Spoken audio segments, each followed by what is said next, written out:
everyone. We are back again on Thriving with Linda. In this brief session, I'm having a sit down with my coach, Linda Ndungane, and we're just having a chat around women and what she's doing for women in this time, and especially just us observing the fact that we are going to be hosting quite a few events around International Women's Day.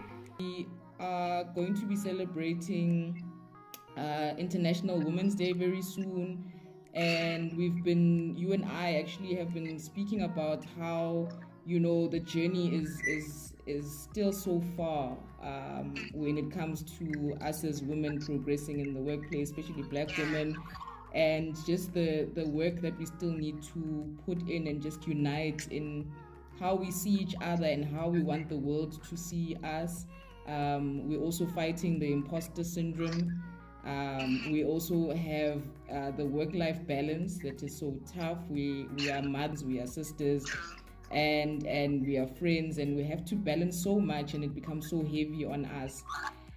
And your reflection, what can you share that helped me, that can help others as we look at us as women in leadership, women thriving towards leadership roles?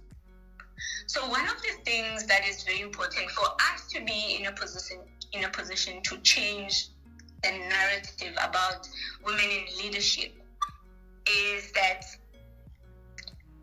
I am now preparing most of my coachees to sit on boards, to serve on boards, board committees or boards, and not necessarily JSE listed. But let's start with the non-profits. Get you that experience, get you into that space, be exposed to how strategies are put together, how budgeting goes, how auditing is done in an NGO. And perhaps when we can work with what we have in our non-profits, because remember, non-profits are an extension to our government. To our communities. Yeah. Non-profits are designed to actually serve and reach people that government offices cannot necessarily reach. So what would be a beautiful place for my coaches to start on this journey? For me, it's placing most of you on non-profits, NGOs, to go and serve, be it from a transformation point of view as treasurers, or even as people that drive change, or being Madam Chairs, chairing these boards and helping the non-profits to thrive. Here's something that we must all remember. Most people that start NGOs or non-profits, right, they have passion, they have purpose, and they have a community to serve. Some of them don't necessarily have the business experience of putting a proposal together or a fundraising proposal together. They need our expertise. They need our resources. Some of them run these non-profits. They have no data. They have no mobile airtime, but they run them. And those non-profits succeed with or without the money that we think they need to have.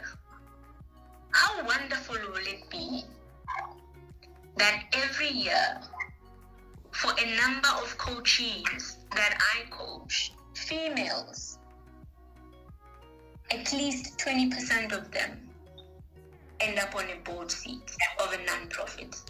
Wow, that is your legacy right there as well. Yeah. So that's me talking about changing the narrative for women in leadership, and that's me saying, let's not wait for the men to appoint us.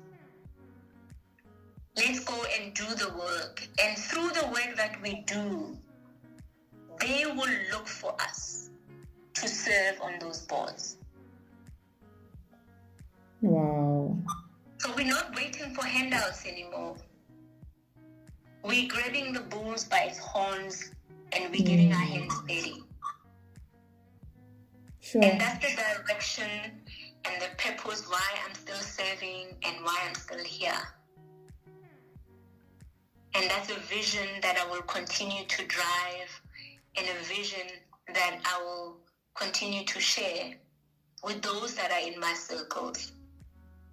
Yes, for females, we are still far behind. And what I love about this discussion and the sharing that we have is that we are taking up challenges. We are choosing to challenge.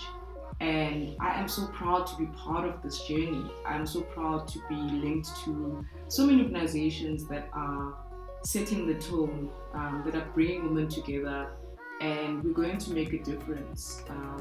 Whatever it takes, we're going to make a difference. Sharing is caring. And the more we share it, the more it's going to happen, because there's others who will support and gravitate towards us to make that happen. Precisely. Yeah, that's one thing that you've taught me that I'll forever have close to my heart, you know. Once you've written something down, once you've spoken it into your life, the universe seems to just conspire to make it happen. And Indeed. yeah, I've really seen the fruits of that, and I'm so grateful. Thank you so much for joining us. I have been sitting in with Linda Ndungane, who is my coach.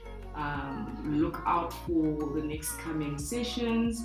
I will be having a sit down with Lindy on some of the interesting aspects of coaching and how these affect our growth. So thank you so much, Lindy. You always get me so excited. So excited. Abundant blessings to you and yours. Bye.